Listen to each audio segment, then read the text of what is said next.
அவர் தாமே சோதிக்கப்பட்டு பாடுபட்டபடியினாலே சோதிக்கப்படுகிறவர்களுக்கு உதவி செய்ய அவர் வல்லவராக இருக்கிறார். அவருக்கு எல்லாம் தெரியும்.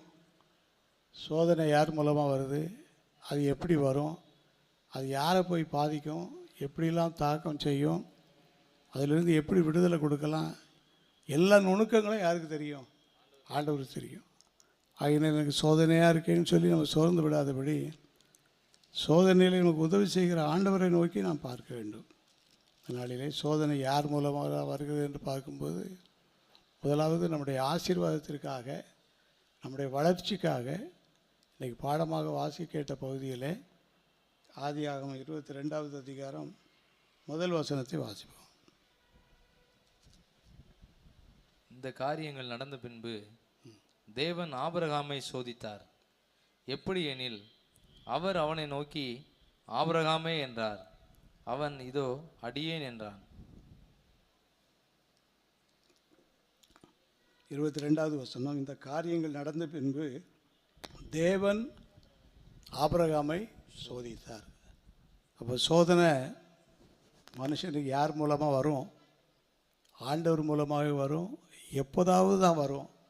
அது வந்தால் ஸ்ட்ராங்காக இருக்கும். அதை உறுதியாக நின்றுன்னு சொன்னால் அதுக்குரிய ஆசீர்வாதத்தை அது பிறகு தான் நம்ம பெற்றுக்கொள்ள முடியும். அவ்வளோ விசேஷமான ஆசீர்வாதம் இருக்கும். ஏற்கனவே ஆதியாகமம் 12வது அதிகாரத்தில் கர்த்தர் ஆபிரகாமுக்கு கொடுத்த பெரிய வாக்குத்தத்தம் உண்டு. அது இனிஷியலான வாக்குத்தத்தம், அது கட்டாயம் நிறைவேறும். ஆனால் ஆழமான வாக்குத்தத்தம் என்னன்னு சொல்லி அந்த ஆதியாகமம் 22வது அதிகாரம் 17வது வசனத்தை வாசித்து பார்க்கும்போது, ஆதியாகமம் 22:17, நான் உன்னை ஆசீர்வதிக்கவே ஆசீர்வதிப்பேன், உன் சந்ததியை வானத்து நட்சத்திரங்களைப் போலவும், உன் சந்ததியை வானத்து நட்சத்திரங்களைப் போலவும், கடற்கரை மணலைப் போலவும், கடற்கரை மணலை பெருகவே பெருக பண்ணுவேன் என்றும், பெருகவே பெருக பண்ணுவேன் என்றும், உன் சந்ததியார் தங்கள் சத்துருக்களின் வாசல்களை சுதந்திரித்துக் கொள்வார்கள் என்றும், நீ என் சொல்லுக்கு கீழ்ப்படிந்தபடியினால் உன் சந்ததிக்குள் பூமியில் உள்ள சகல ஜாதிகளும் ஆசீர்வதிக்கப்படும் என்று என் பேரில் ஆணையிட்டேன் என்று கர்த்தர் சொல்கிறார். என் பேரிலே ஆணையிட்டேன் என்று கர்த்தர் சொல்கிறார். அல்லேலூயா, அல்லேலூயா. இந்த ஆசீர்வாதம் யாருக்குன்னு சொன்னால், சோதனையை ஜெயித்த ஆபிரகாமுக்கும் சோதனையை ஜெயித்து கொண்டிருக்கிற அவருடைய பிள்ளைகள் எல்லாருக்கும் பொதுவான ஒரு ஆசீர்வாதம். ஆமென்.